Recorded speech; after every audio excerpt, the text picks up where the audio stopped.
안녕하세요. 오늘은 하버드 로스쿨 협상 프로그램 피온이죠. 여기서 나온 흥미로운 컨퍼런스 내용을 같이 좀 살펴볼까 합니다. 주제는 바로 AI, 기술, 그리고 협상입니다. 네, 요즘 정말 중요한 주제 같아요. 그쵸? 요즘 이 기술이 협상이나 갈등 해결에 어떤 영향을 줄지 궁금하신 분들 많을 텐데요. 특히 이제 비대면 소통이 늘면서 더 그럴 것 같고요. 오늘 저희가 그 핵심을 한번 짚어보려고 합니다. 여러분의 실제 협상 과정에 어떤 변화가 있을지, 또 무엇을 준비해야 할지 같이 이야기 나눠보면 좋겠네요. 네, 좋습니다. 자, 그럼 바로 핵심 내용으로 들어가 볼까요? 우선 AI가 이 협상 자체를 어떻게 바꿀 수 있을까요? 컨퍼런스에서는 AI가 사람의 그 미묘한 행동이나 뭐랄까 속마음, 심지어 설득력까지 파악할 수 있게 될 거다 이렇게 봤다면서요. 네, 맞아요. 어쩌면 사람보다 더 잘할 수도 있다는 거죠. 와, 이게 단순히 협상 전략을 짜는 걸 넘어서요. AI가 인간의 감정이나 숨은 의도까지 읽어낸다고 생각하면 정말 큰 변화죠. 예를 들면 AI가 상대방 표정이나 말투 변화를 실시간으로 막 분석해서 이 사람이 지금 좀 불안해하네. 아니면 이 주장에 대해서는 확신이 없구나. 이런 걸 알려줄 수도 있다는 거예요. 와, 그건 진짜 거의 SF 영화 같은데요. 그럼 협상 테이블에 AI 아바타가 같이 앉는 날도 올 수 있겠네요. 네, 그런 논의도 있었습니다.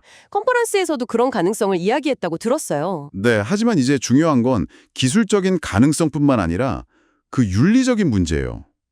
AI가 그렇게 사람 속을 들여다본다면 이 사생활 침해 문제는 없을지, 또 이런 기술을 가진 쪽과 못 가진 쪽의 격차는 더 벌어지는 건 아닌지, 이런 고민들이죠. 아, 그렇군요. 몇몇 연구자들이 바로 이런 기술적, 사회적 함의를 좀 깊게 파고들고 있다고 해요. 이게 결국은 힘의 균형 문제로 이어질 수 있거든요. 네, 듣고 보니 그러네요. 기술의 편리함 이면에 그런 고민도 꼭 필요하겠어요. 다음으로 그 온라인 분쟁 해결, ODR이라고 하죠. 이 분야도 중요하게 다뤄졌다고요. 팬데믹 이후에 특히 더 주목받았을 것 같은데. 네, 그렇죠. 사실 ODR은 꽤 오래전부터 연구되어 온 분야예요. 이베이 같은 곳에서는 이미 매년 수천만 건의 분쟁을 ODR로 처리하고 있다고 하니까요. 우리 생각보다 훨씬 가까이 와 있는 기준이죠. 수천만 건이요? 와, 정말 많네요. 네, ODR 분야에서는 이 기술을 제4자, 포스 파티라고 부르기도 해요. 그러니까 분쟁 해결 과정에 기술이 하나의 어떤 주체처럼 참여한다, 이런 의미로요. 아, 기술이 분쟁 해결의 한 축을 담당한다. 네, 흥미롭네요.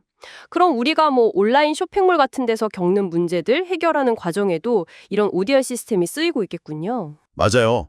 많은 플랫폼들이 자체적인 ODR 시스템을 갖추고 있죠. 물론 여기서도 시스템을 어떻게 공정하게 설계할지, 또 기술적인 오류는 없을지 이런 과제들은 여전히 남아 있습니다. 그래도 기술이 분쟁을 더 빠르고 효율적으로 해결할 가능성을 보여준다는 점에서 중요하다고 할 수 있죠. 네.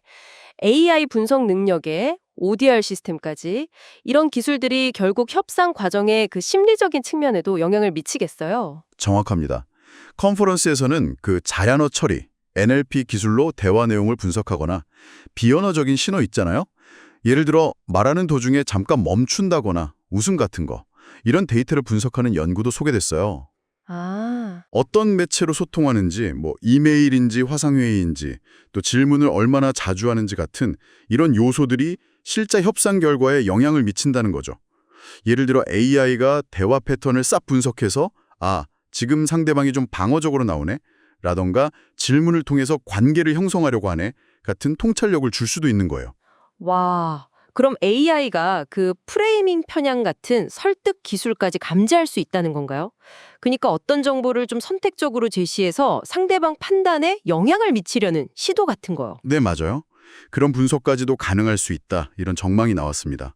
기술이 점점 더 대화의 그 보이지 않는 층위까지 분석하게 되는 거죠. 이걸 이제 종합해보면요. 기술은 그냥 도구가 아니에요. 협상과 갈등 해결의 판 자체를 바꾸고 있는 거죠. 네. AI는 소통 방식을 막 해부하고 ODR은 해결 절차의 틀을 바꾸고요. 결국 이 기술 속에서 우리가 어떻게 신뢰를 쌓고 상대를 설득하고 관계를 맺을지 이걸 근본적으로 다시 생각해야 하는 시점이라는 겁니다. 아, 정말 많은 걸 생각하게 되네요. 기술이 효율성이랑 새로운 통찰력을 주는 건 분명한데 동시에 사생활이나 불평등 같은 만만치 않은 숙제도 안겨서는군요. 그렇죠. 그래서 마지막으로 이런 질문을 한번 던져보고 싶어요, 여러분께.